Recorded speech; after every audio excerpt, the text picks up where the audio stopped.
Julio César Chávez, the greatest idol of Mexican boxing, is at the center of news that has surprised everyone. The legendary champion, who has faced relentless opponents both inside and outside the ring, is now in a delicate situation that no one expected. From absolute glory to battling vices, the controversies surrounding his family and the shocking twists in his life, Chávez has always been a symbol of resilience. But are we now witnessing his hardest blow? In this video, we will reveal surprising details about his journey, his most controversial moments, and the sad news that has just come to light. You will understand how invincibility in the ring did not protect him from challenges outside of it, how the name Chávez became a target for criticism, and how some past decisions may have come at too high a price. Watch until the end because the last revelation will leave you shocked. Few talk about this, but today you will learn the whole truth behind the name Julio César Chávez. Early life and challenges. Julio César Chávez González was born on July 12, 1962, in the small town of Ciudad Obregón in the state of Sonora, Mexico. From a very early age, his life was marked by challenges, difficulties, and above all, the need to overcome obstacles.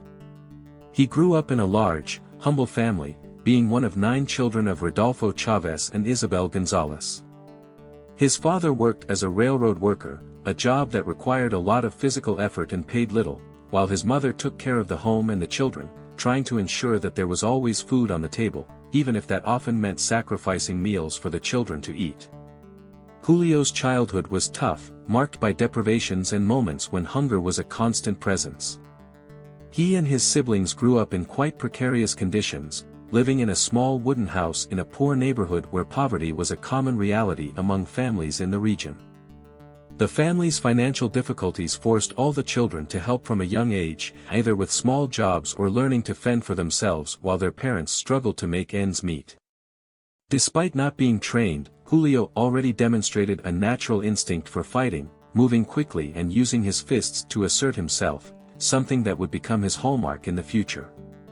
The difficult life did not allow for many luxuries or distractions, and school was not something that sparked much interest in him. Like many children from poor families, education took a back seat to the need to help the family survive. He attended school, but deep down, he knew that his destiny was not in books, the street was his true learning ground.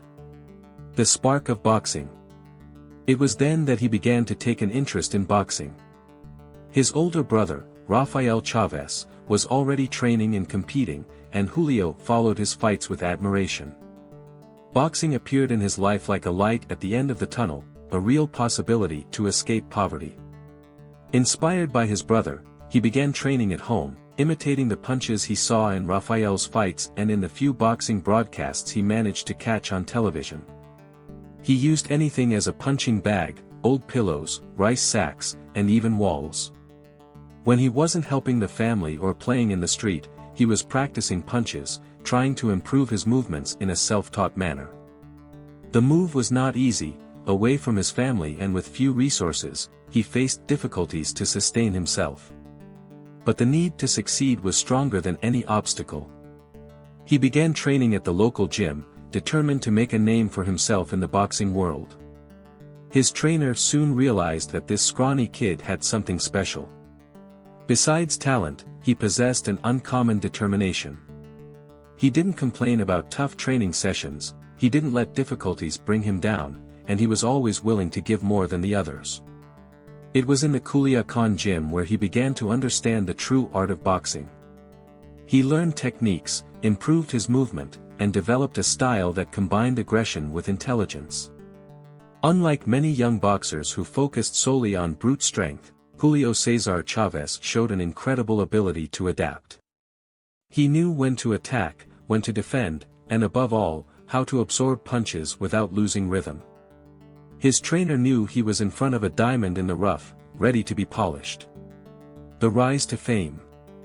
His early amateur fights were a test of his determination.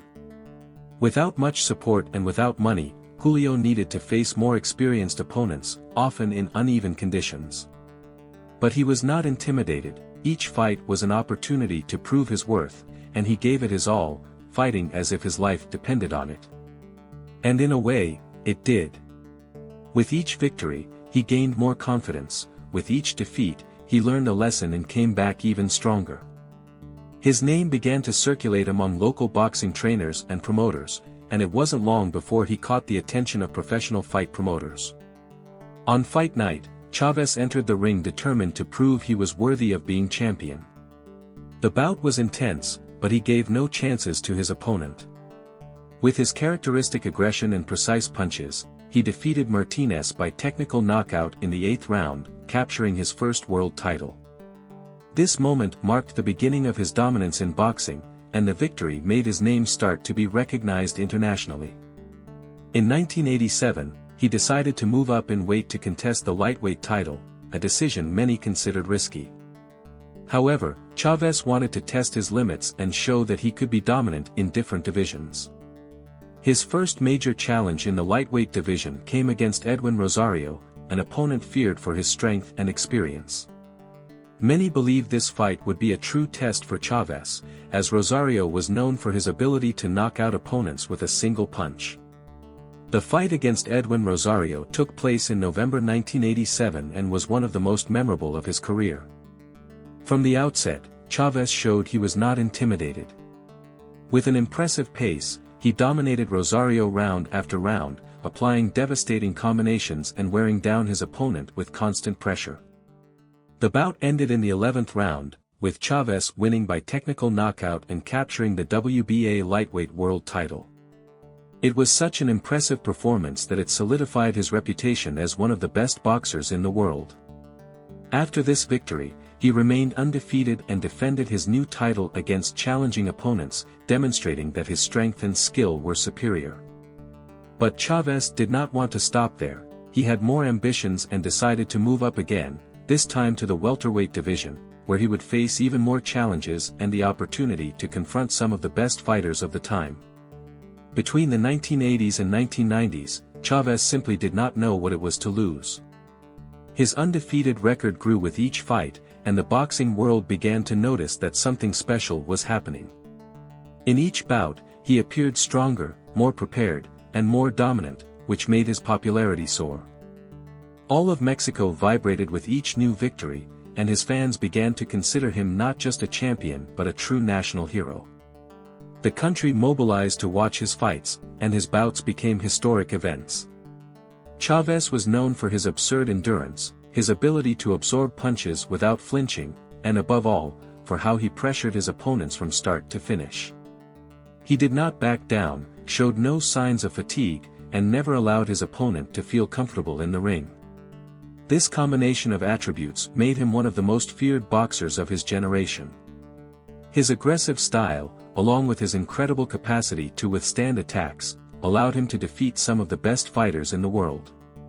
The decline. At the peak of his invincibility, Chávez accumulated 89 consecutive victories without a loss, one of the most impressive records in boxing history. No other Mexican fighter had achieved such a high number of consecutive victories. This streak placed him at the top of the sport and made him be considered by many as the best boxer of all time. Boxing critics, sports journalists, and even his opponents recognized that he was practically unbeatable. He didn't just win fights, he did so dominantly, making it clear that he was one of the few fighters who truly deserved the status of legend. In 1993, his legacy was further solidified when he faced Greg Haugen at the Estadio Azteca in Mexico City. This fight made history not only for Chávez's performance but also for its record attendance. Over 132,000 people filled the stadium to watch the bout, a figure that remains one of the largest crowds ever recorded for a boxing match.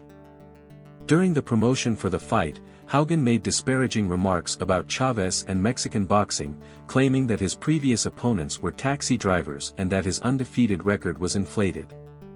These statements enraged Chávez and all of Mexico. In the ring, he responded in the best way possible, with a crushing victory. He dominated Haugen from the first round, landing precise punches and punishing his opponent mercilessly. In the fifth round, the fight was stopped, and Chávez emerged victorious amid the delirium of the Mexican crowd. From that moment on, he was officially recognized as one of the greatest of all time. The respect for his name was universal, and his career continued to impress. However, as happens with all great champions, time and the wear and tear of fights began to take their toll. After years of being undefeated, in 1994, he faced Frankie Randall and experienced defeat in professional boxing for the first time.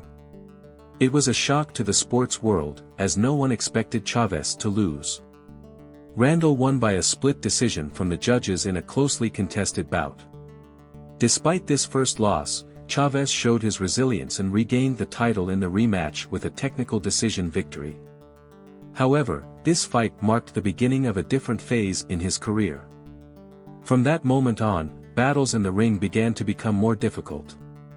He was no longer as dominant as before, and age started to affect his performance. Still, Chávez continued to fight and defend his legacy, facing new challenges and younger opponents, including Oscar de la Hoya in 1996 and 1998. In those fights, it became clear that his prime had passed, as de la Hoya convincingly won both bouts. Personal struggles. Julio César Chávez's personal life was always as intense as his boxing career. For many fans, he was an invincible warrior inside the ring, a symbol of strength, resilience, and tenacity. However, away from the bright lights of the arenas and the hustle and bustle of the crowd, he faced equally tough challenges, some even more difficult than any fight against a great adversary. The pressure of being a national idol, the weight of fame, excesses, and family problems shaped his path outside of boxing, making his story even more human and impactful. Like many high-level athletes, he began to seek ways to relieve the pressure, and that's when his first problems with alcohol and drugs emerged. At first, they were just occasional parties, celebrations after big victories, but over time, drinking and other substances became part of his routine. The intense lifestyle, filled with commitments, travel, and fights, led him to find refuge in alcohol and cocaine. He began to distance himself from some close people and frequent social circles where excess